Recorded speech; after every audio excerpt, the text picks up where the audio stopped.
Okay guys, we're back. This is part 5 in our Bird Island series. So we're going to take another look drift fishing out here in the grass flats for redfish at Bird Island. This one here was probably about, I want to say 4 years ago, 4.5 years ago, maybe going on 5 years. I think about 4.5 when I took this trip. And Cassie and me went out there and drifted the grass flats behind Bird Island, and we caught I think 5 or 6 reds, I believe, right there somewhere back there. But this is, like I say, this is one of my favorite spots. My 3 favorite spots: Bird Island, Rattlesnake Bay, Green Island. I love those places because I don't have to go that far from where I put in, and I'm on the fish pretty quick. So let's take a look at this here. We're going to be putting in down there at our usual spot, Tomei Park. This is going to be another one of those unusual ones because normally I put in around 10 o'clock, between 10 and 10:30, or between 10 and 11 is usually when I put out. But this is going to be an afternoon fish. As you can see, the sun's already setting over there, and it's already in the southern hemisphere. So we're talking, this is probably about 3 o'clock or 3:30 in the afternoon. And it was in the month of November, and just look how beautiful it was. It was a hot, which is very rare. It was hot, and the wind was blowing out of the south, which is rare for being in November. Usually it's always blowing out of the northeast, but this day particular we had a good south wind, and it was a warm November day when I went out there, and it was blowing from the south. Wind is probably about 20 miles an hour average day. So this is, like, if you want to get a picture, this is just an average day here. You can't really tell here because we're inside the arroyo, but once you get out on the arroyo, you'll see the wind will be blowing once we get out to the mouth and get into the bay. So we're just getting set up, turned around, and then we're going to take off. And this is a good day here because there was nobody out there. I think it was a weekday that I went, and I was pretty much the only one. Look at that. See, there's only a couple of trucks there. That's it. Nobody on the bay. So I had the area all to myself when I went out there. And I already know where I'm going to go right off the bat. I've already looked at, I told you I'm a Southerner guy, so I've already looked at my charts. What we're doing here is we're fishing the afternoon, which is the minor bite. We want to hit the minor bite because we had already missed a major bite, which was early in the morning that day. And I figured, what the heck, we'll go out and we'll try and see what the minor bite produces. So this is going to be, again, changing of the tides. Tide is either going from low tide to high tide, or from high tide to low tide, and you want to get out there before the tide changes. So you always want to get out there, set up, and be in your spot before the minor bite or the major bite comes along. Because if you're there, you're going to see it's going to produce. And this is a perfect example. I was going at the changing of the tide. Sun was setting. And we went out and we set up. And we did really well. I think we were only out there a couple hours on the water. And we did really good. You know. Maybe 2.5 to 3 hours, I think, is all that we spent out there that day. Because the sunset. You'll see the sunset on the way back in. Another beautiful sunset, too. So just look at it. Beautiful day, nice clear skies, beautiful day on the lower Laguna Madre that day. And we're going to do our usual routine. We're going to head down the channel at the Y. We're going to go to the south, and we're just going to go around the south side of Bird Island and stop right back there behind Bird Island in the grass flats, and we're going to drift fish. So, and what we're going to use that day, all I did is pop the cork. So we used live shrimp, and we used that Back Bay Thunder rig, Cajun rig, with live shrimp hanging on the bottom with the treble, I think number 4 treble hook, I believe is what I use. And we cleaned up on the redfish.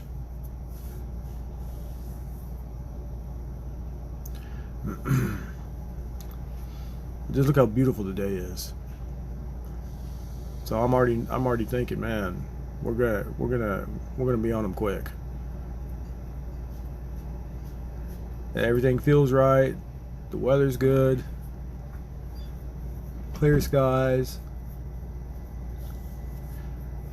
I'm already anticipating that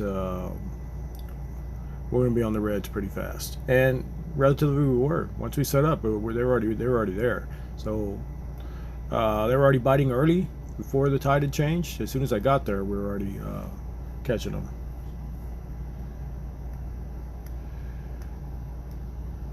But as I can tell you, you know, when you talk about fishing, and this is my old GoPro 6 camera, so you can see why it's kind of vibrating there in the scene, because that's after I had already knocked it out down there at the fingers at the bridge that goes over Highway 100. So I kind of messed that camera up. It never worked properly again after that. That's why I don't ever really use it anymore, because the stabilizer in it messed up and a few other things. It cuts on and off and in and out, but this was still when I had my old GoPro 6 before I bought a GoPro 10, and this is probably one of the last, I want to say maybe one of the last videos I shot with that GoPro 6. There might be one other one that I did, and then I upgraded to a GoPro 10 because they had just come out.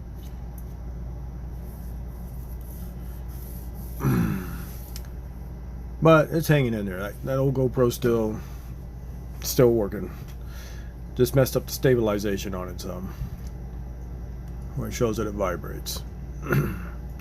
So as you can see, the sun's out. It's a nice day, nice warm day for November. Usually it's cooler that time of year. I wouldn't say cold, but usually cooler. So you're talking, it's probably in the 80s, high 80s that day. Because I don't even have a jacket. I didn't even take a jacket with me, so that ought to tell you when the sun set I wasn't worried about getting cold.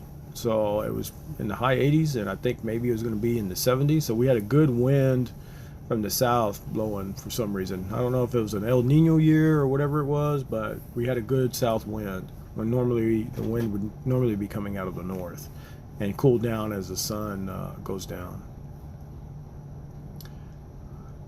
There's a tie-off buoys for the barges that they have there in the arroyo.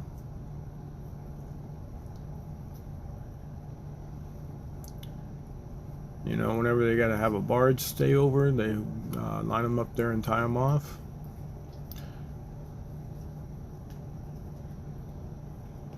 And as you can see, you see how high the water is? If you look off to the starboard side of the boat, look how that water is all the way up into the embankment there.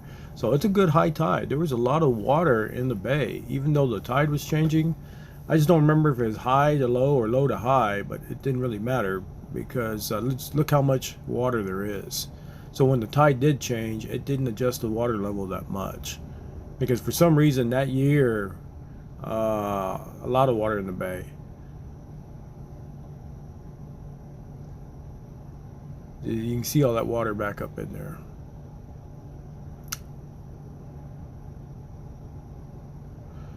Beautiful ride out.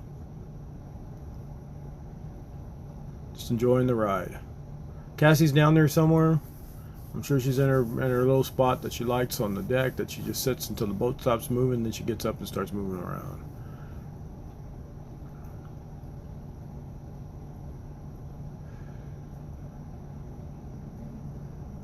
But what I like about these spots is that I don't have to go that far.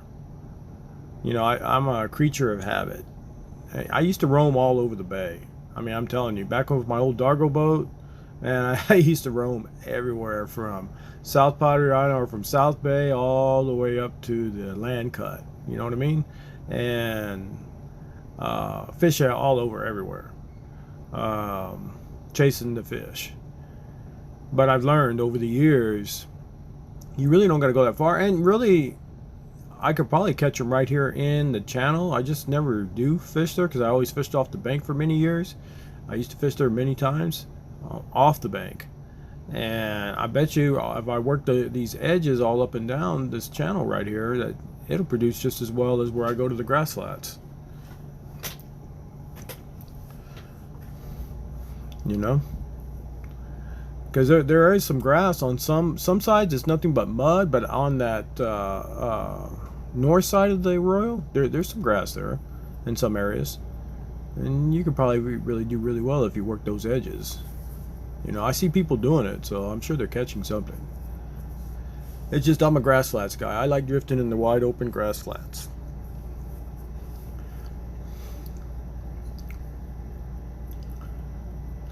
And so now you can see we're coming up on the mouth.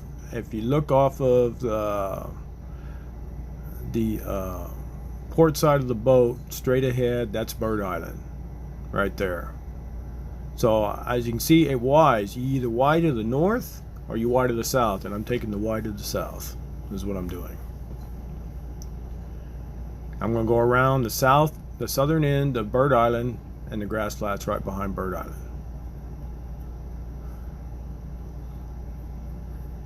I'm already lining up. I've already cleared the island. See how it's all the way to the port side of the boat? So we're going to be able to make a straight shot, and then I'm just going to do a nice long curve, a bell curve. And then I'm going to stop. And we're going to drift back into Bird Island. Because you'll see on this one, I drift right up to the island. On this one. Because the wind was perfect. It was perfectly angled that it would blow you right into the backside of the island. Instead of parallel to it or before it, the wind was just right at the perfect angle, and we ended up right on Bird Island, and then we made another round. So that's all I did. I think I did like 2 or 3 drifts on this one. That's about it. 2, I know for sure. I might have only done 2 drifts, and we caught all those fish in 2 drifts. Made 2 rounds. So the key is, look at that sun. Beautiful. The key is covering the area, working it like a clock. And you know, I usually work 10 to 6, I want to say, is usually what I do most of the time. 10 to 3, something like that, if you're talking like clockwise. So basically one half of the boat. You know, and so here we are, we're making the curve, and we're going to stop, making the turn. I'm already liking what I'm seeing, and we made the stop. Nice clear water that we're going to be fishing in today. I love the clear water. It makes it more challenging because if you can see the fish, they can definitely see you in the clear water. So that's just one thing to keep in mind. If you can see them, they can see you too. You know, so that's why you got to be as quiet as possible. Don't make a lot of noise, because that'll scare them off.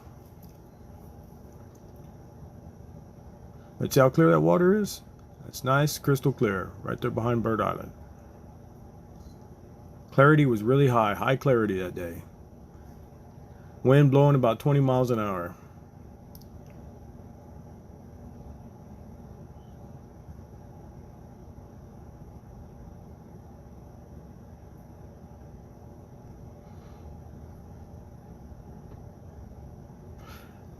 And like I said, I put in around, I want to say around 3 o'clock. It was after 3, if I recall.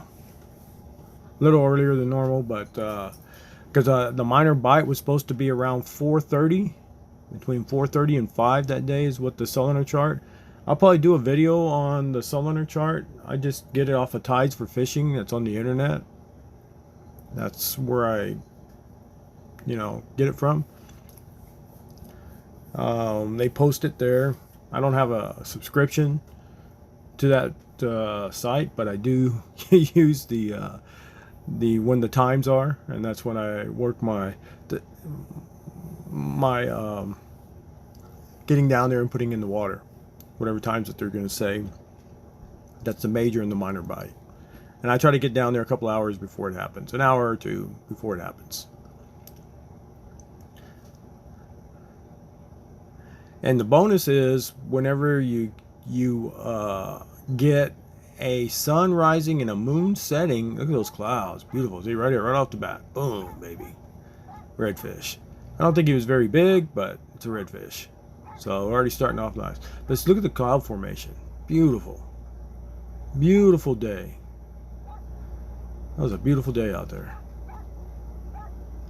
So, little rat red right off the bat on that back bay thunder. Popping the cork with live shrimp.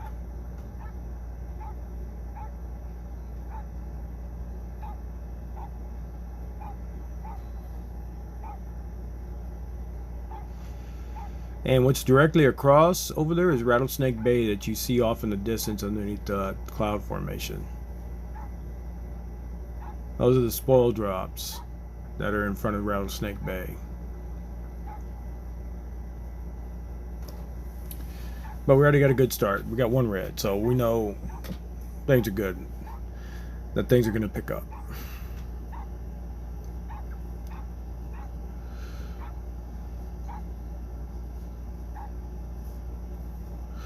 And but anyway, I don't have a subscription to that website. I just check their numbers and see what's going on, and then then I know the times, and then the days and the times. I always like going on days when it shows that there's a lot of movement, because it goes by the sun and the moon. The fuller the moon, the more the fish move, and the more movement of fish migration you have. So new moon, full moon, those are the best times. So I that's part of the cylinder chart too, so I do look at that also. And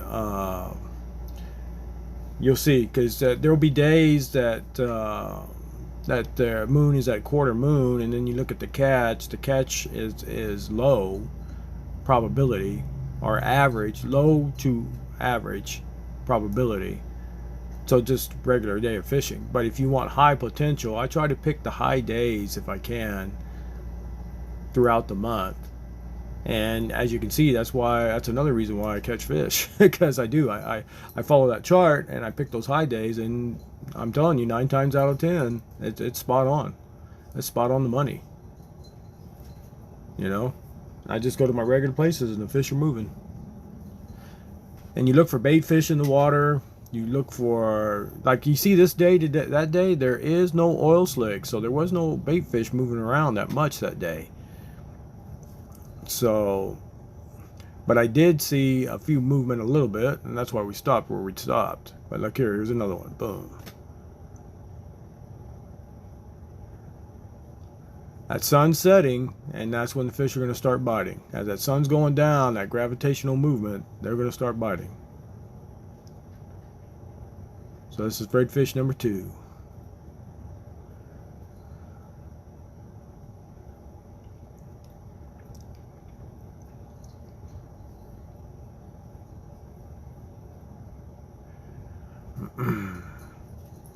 That's one thing that I can't stress is we're so fortunate that we have a really good redfish population in the lower Laguna Madre. There's reds all over that bay. I mean, pretty much anywhere you go and fish, you're going to catch redfish. They're everywhere. It's not like that for the flounder and the trout, but the redfish, they're plentiful.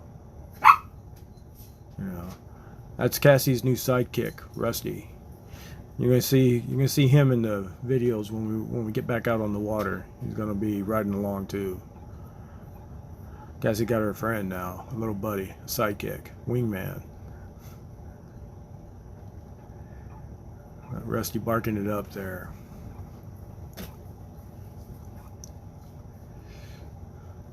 So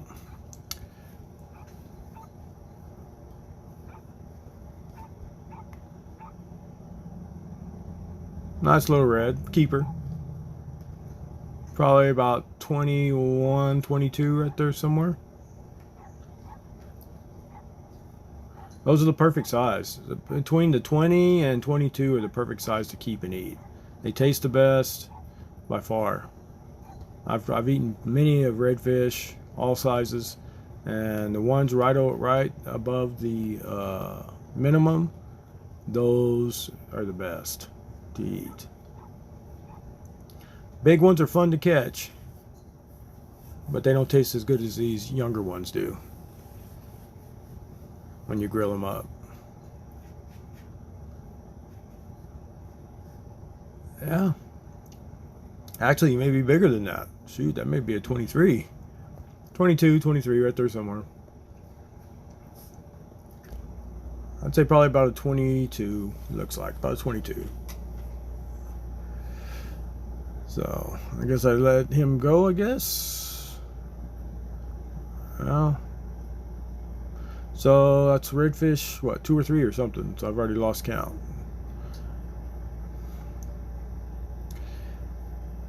And the water I'm fishing in is about 18 to 20 inches.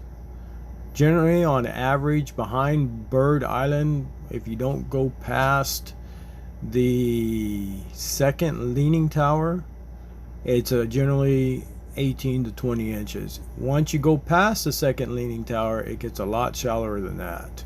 So just a little FYI, you keep that in mind. If you stay within that range, it'll pretty much always be 18 to 20 inches. In some areas, it even gets deeper than that. It gets 24 to 3 feet because there's a lot of potholes there. Nice little deep potholes. Alright, so here it is. We're right up against the bank on Bird Island. Bird Island is right off to the port side of the boat. You see it? I'm going to make the turn. We drifted over there to it. So that was our first drift. Now we're going to wind up again and we're going to drift one more time. So we're right up. See how we're right up against it? And I'm going to go back out and we're going to drift through one more time. Because I caught, I don't know, what did I catch? 3 reds there? I think I got 3 reds. 3. And then we're going to do it again and see what it produces. I know they're there. I just need to make another round. And this is the key when you're fishing up against sandbars and embankments and stuff like this, is you want to work it like a clock and you want to go back and forth, back and forth. You want to come all the way down and then you want to circle back and drift back through again. Maybe adjust it a little bit then in the original spot and then make another drift through. And this is how you get on top of them. Because anywhere you run through, you're gonna scare them up. So if they're like right where I'm running right there, if there's any redfish there, I'm scaring them up and they're moving. And eventually they'll circle back and come back because they're feeding in that area. But I always like to go out further than what I like to drift, and then stop and let it get quiet. And then when I get to this, when I start drifting back to the spot where I want to fish, then I start fishing. That's how I like doing it. That way there was no motion in the area where I'm planning on targeting for redfish. And here we go. We're just going to make that curve again, just like we did earlier. And we're going to stop the boat and we're going to drift right back to Bird Island.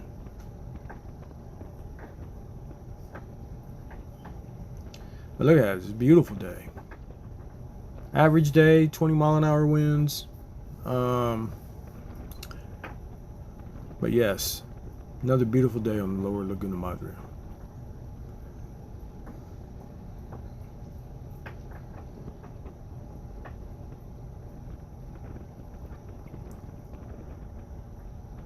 And when we were talking about fishing, what I've always noticed is for fishing down here, really the best times to go fishing on the Lower Laguna Madre are the fall months. To me, they produce more than the spring or summer. I mean, you can fish all year round, but if you're looking at the size and the quality of the fish, the fall months by far, you know, you catch bigger fish. They're just up in the bay in the fall time.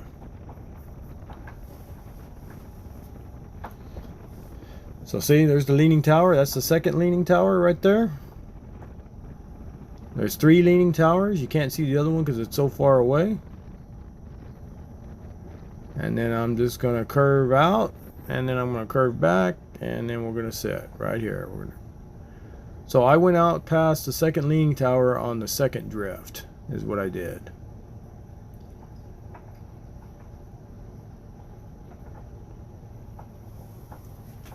And I guess I think I only did 2 drifts in this video. That's all I did.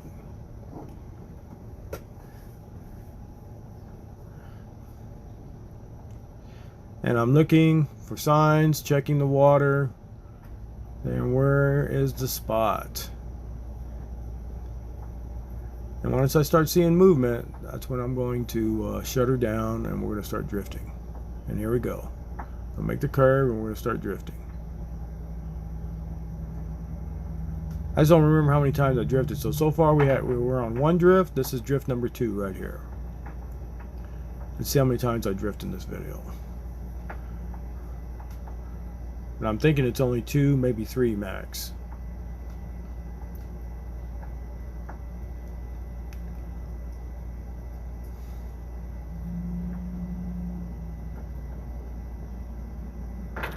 I got my offshore angler, my slammer, 280 slammer pin reel, that Cajun back bay thunder rig with a number 4 treble hook on it.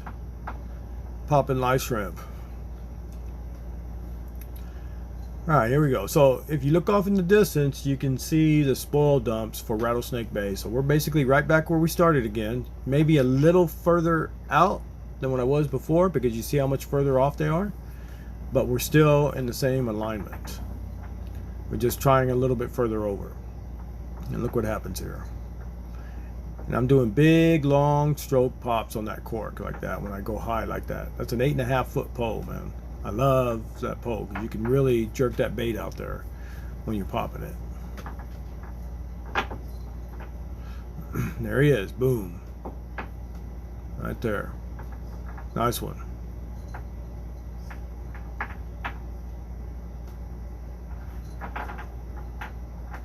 That's a nice red right there. Now Cassie's like, all right, we're on it. So she comes up. We're on the reds again. Didn't have to wait long. And you see how there's some oil slicks there in the water? In this area? You can see the little white drops floating in the water there.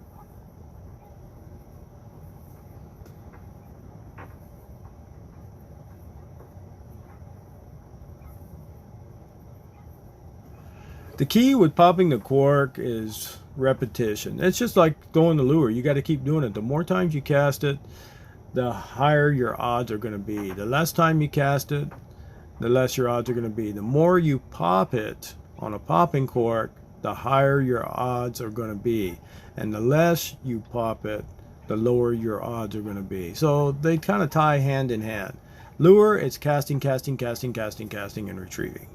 The more you do it, the number's going to come up and you're going to hit something.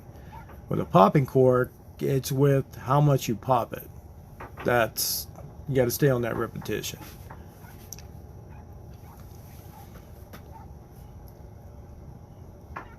But I love popping the cork, guys. I have no issue using live bait or artificial. I do both. It doesn't bother me. I'll swing either way. I just like catching redfish out there, and I'll use whatever's at hand, whatever tool's at hand to catch the redfish. But if it's live shrimp, it's live shrimp. If it's artificial, it's artificial. So let's take a look at this one. This one's a nice looking red, man. Nice one. Look at him. Big old red. Beautiful. That color. Nothing like it. Look how clear that water is. And see, you see the bubbles, the foam? That's the oil slicks that I fish. So we're in a good area. There's gonna be redfish all in that area, because they can smell that bait scent in the water, and they're gonna come looking, and they're looking for a bait. Is what they're looking for. Hey, nice crystal clear water back there behind Bird Island. That's Bird Island over there. Look how clear it is.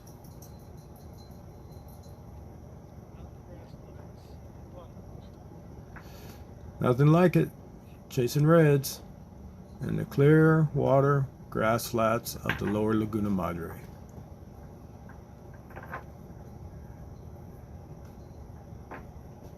Let's get him out so you can take a better look at him and get the hook out of him. Cassie's all excited like always. She loves the fish.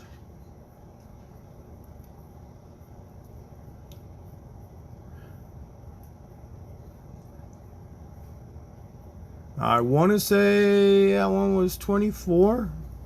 I want to say, if I recall. He's either 23, 24, right there somewhere. We'll see when you get him out. Maybe he's 25. I don't think I caught any really exceptionally big ones, like, you know, 28s, 27s, 28s on this round. So I think he's 25. I think this one's 25. He looks 25 just by his length. But all in all, that's a beautiful redfish, no matter what size he is.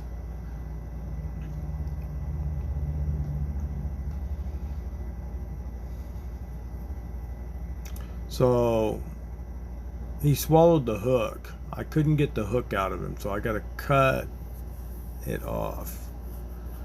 So I got to cut my line from the hook. I think I kept this one. I harvested that one. I didn't let it go because I don't like letting go fish that have hooks caught in their throat. And it was a shame too, because look how beautiful that fish was. So yeah, that was probably about 24, 25. Easy. Easy. Look at that. But if I remember right, I more than likely I harvested him. I didn't let him go because I couldn't get the hook out of him. And I don't like doing that to a fish.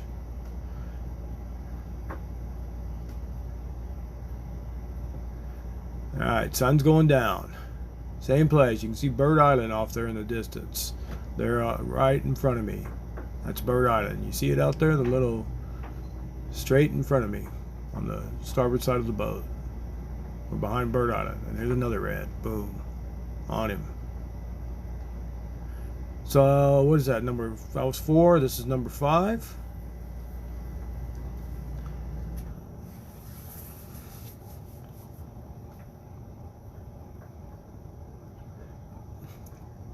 But generally I let the bigger reds go. I don't usually keep the big ones at all, unless it's a situation like that where I can't get the hook out of them, and I just don't want to do that to the fish, where it's caught. And because when they try to swallow, it creates a problem when they try to eat another bait fish to get it past that hook when it's caught in their at the beginning of their stomach there.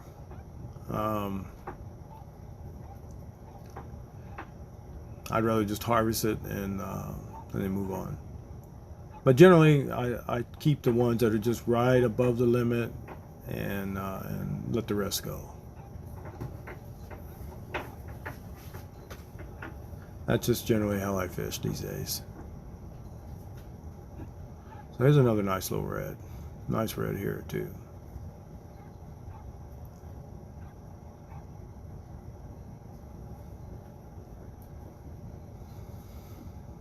And you know, you try to avoid the fish swallowing the hook, but it happens sometimes. I mean, sometimes you just can't avoid it.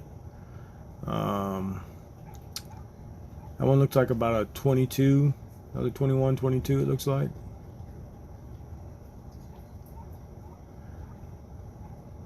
You know. And it just got, you know, that's why I always try to keep my eye on the cork, because as soon as I can see that they're running with it, that's when I set the hook, so it doesn't go that far down there into their throat. That way you can clip them right on the corner of the mouth. That's usually the sweet spot to catch the fish. Is right there on the inside corner of their mouth. Is the best place to hook them when you set the hook.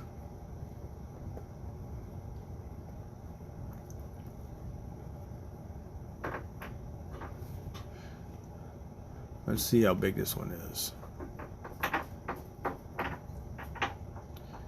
Yeah, it's probably right there, about 22. Maybe a little bit over 22. Between 22, 23. Nice red.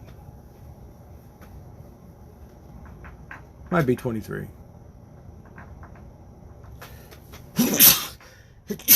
Boy, that's me. Alright, so that was like, what, number 4 or 5? Let's see what we got. Probably got another one right here. And he's taking it, and there we go. We're going to set it. Boom. Another one. Sun, and the sun setting. Right at sunset. It's almost down. And it's a beautiful sunset that day. Cassie, you can see how she's sitting on the deck of the boat there. She's already wore out. She's already done. She didn't even get up for that redfish. She didn't even move. Oh, there. Now she's like, oh, okay. We got another one. But yeah, she's done. She did her job. She put us on the reds.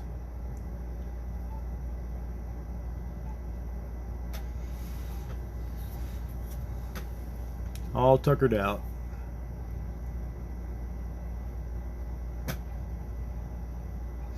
Yeah, Cassie is where is she? 17 or 18 years old now, man. She's older than the hills. You know, still gets around. I think she's 17 or 18. Let's see, 2007.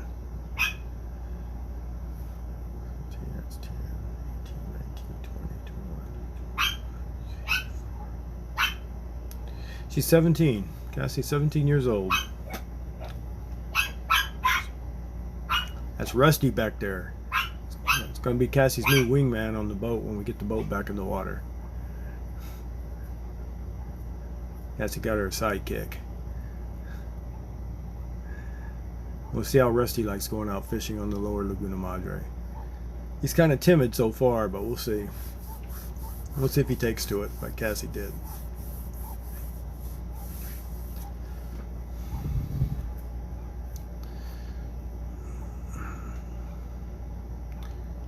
Man, just look at that sunset. Beautiful sunset. Nothing like it.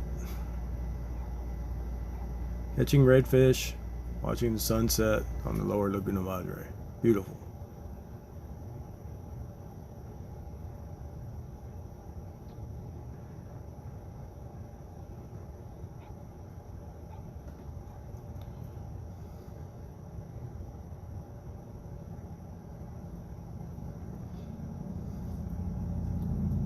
So yeah, I want to say this one was the last one. We'll see here. We'll see what comes up. But I think this was the last one. So I think it was like number 5.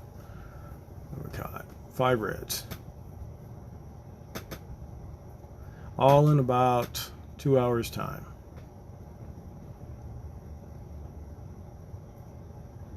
If even that. It may not even have been that long.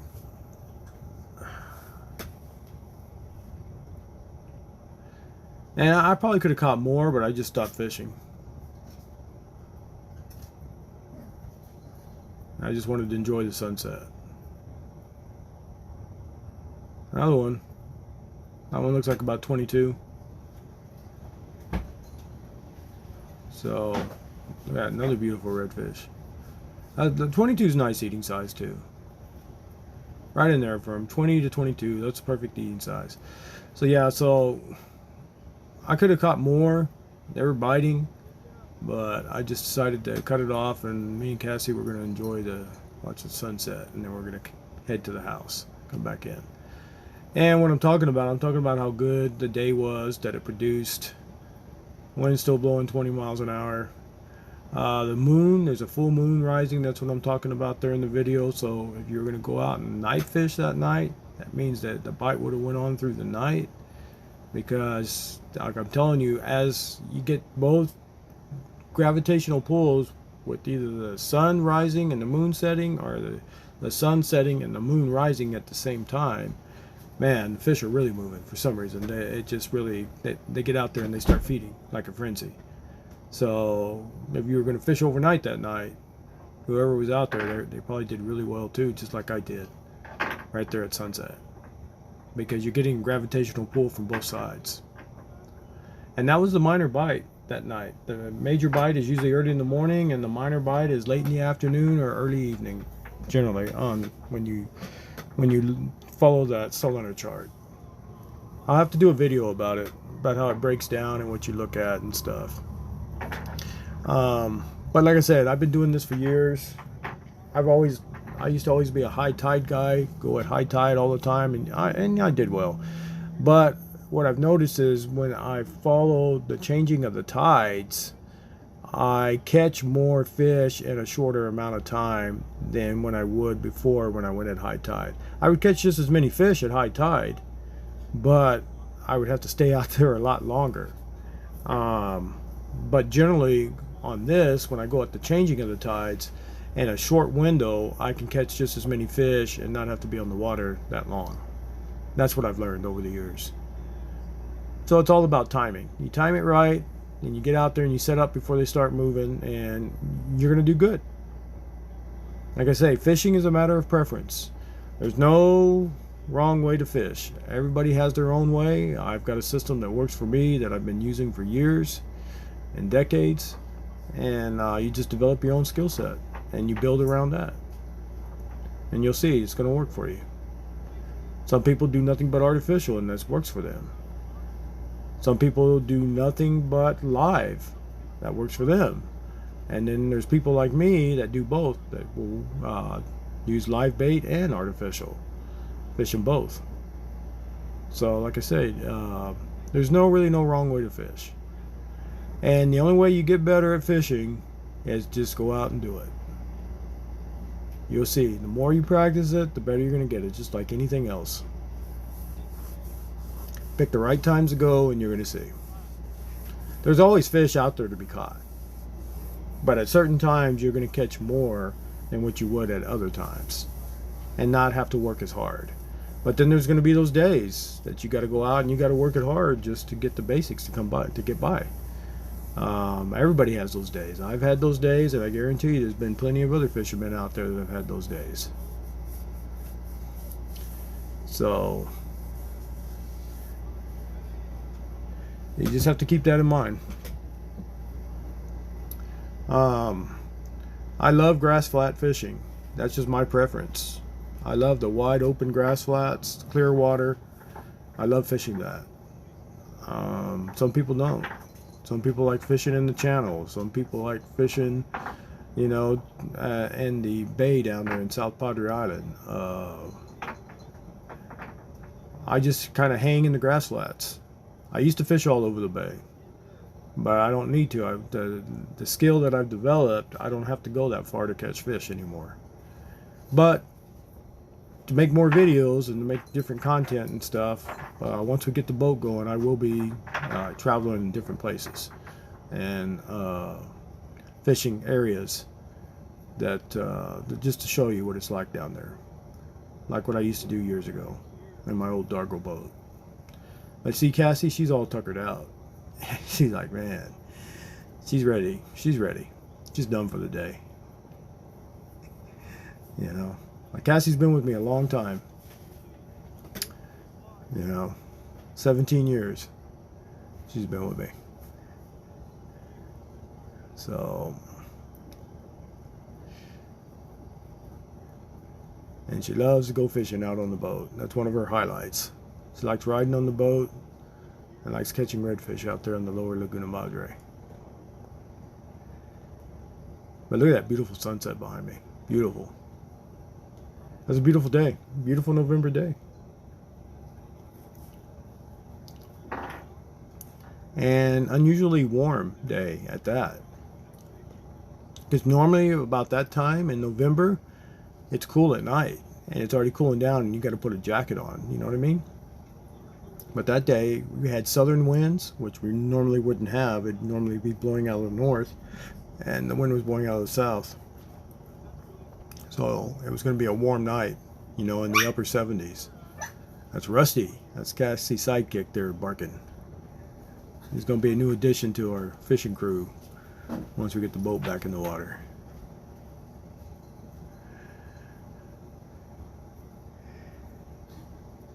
Yeah, Cassie's done. I don't know what else I can add here other than just go out and enjoy it. I mean, the best part, even if you don't catch fish, I mean, you're on the lower Laguna Madre. I mean, that beats, you know, being at the house, sitting on the couch, watching TV or whatever you do, you know, to be out there. I'd rather be out here on the lower Laguna Madre than sitting around at the house. Any day. And you see Bird Island's right there off of the starboard side of the boat behind me. That's Bird Island. So see, we're right behind Bird Island.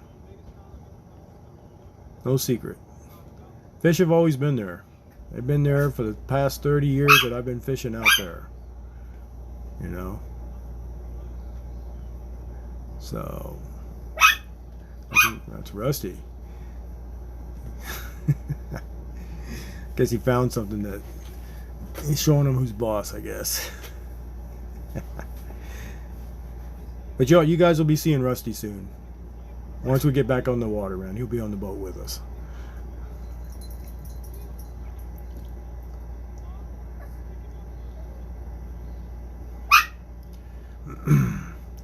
So what I'm talking about there is basically what I did notice.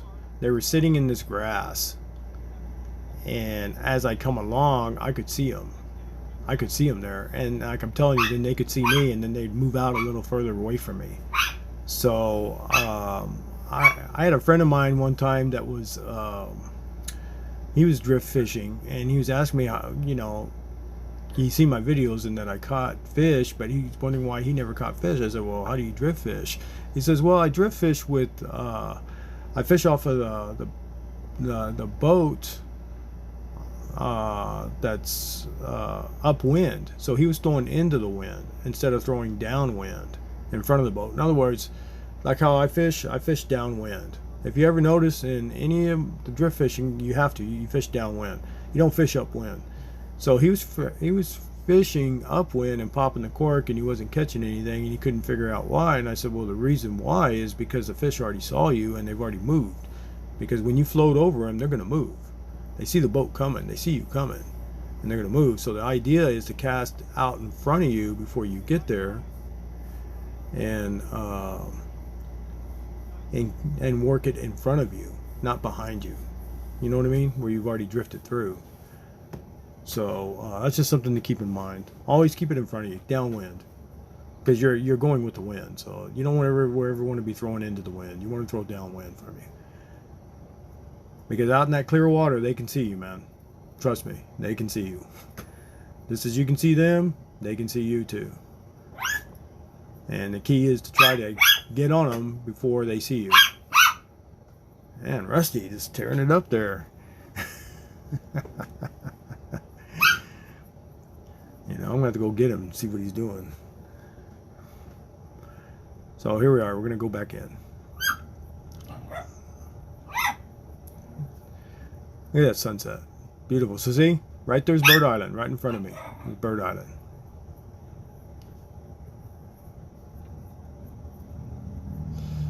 Another beautiful sunset on the lower Laguna Madre. Nothing like it. Clear sky. Beautiful November evening. And like I'm telling you, I like fishing the fall and winter time more than I like fishing the spring and summertime on the lower Laguna Madre. It just seems like it produces so much more. See, there's the leaning tower, the first one that's right next to the island. The island is right there off to the starboard side of the boat. That's the first leaning tower right there. See, we're right behind Bird Island the whole time. And as you can see, look how high the water is up on Bird Island. So see, even though that the tide had changed, it didn't make much difference, because I'm telling you, that year, the lower Laguna Madre had a lot of water in it. You could pretty much go anywhere you want to go out there, because there was just so much water in the bay at the time. But here it is. That's Bird Island there on the starboard side. Rattlesnake Bay on the port side, and then we're going to angle in to catch the South Fork of the Arroyo to head back in. And then we're just going to enjoy that ride, watching that sun go down as we're heading back to the dock.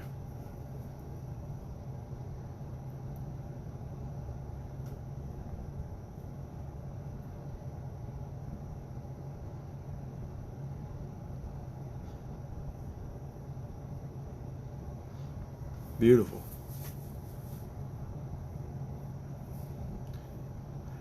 And like I say, rare occasions, you know, generally I fish about mid-morning. It's usually when I go out and I drift fish. But this is just one of those rare occasions that I went out for an evening fish, late afternoon to evening fish. There's somebody right there, fishing right there in the middle of the wire right there. A couple of boats, it looks like.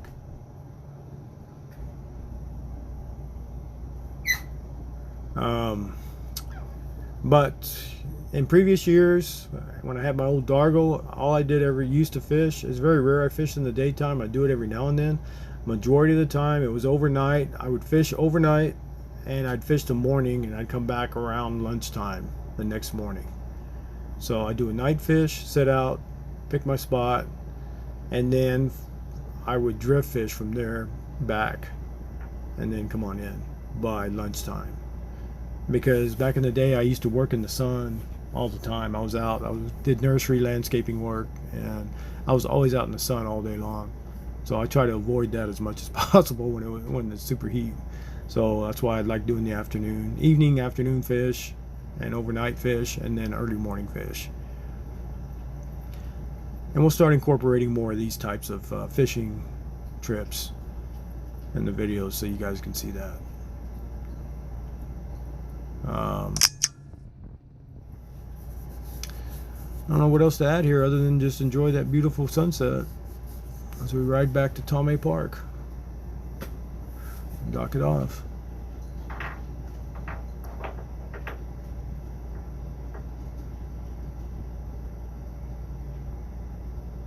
It's beautiful. Look at that sunset.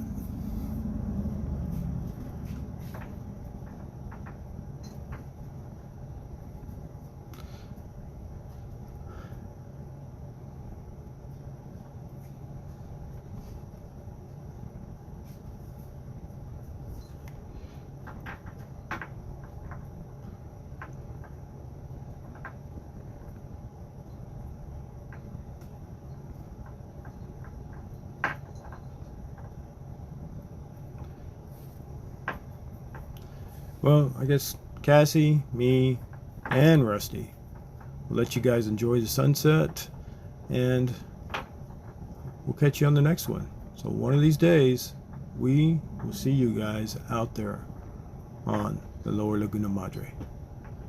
You have a good day.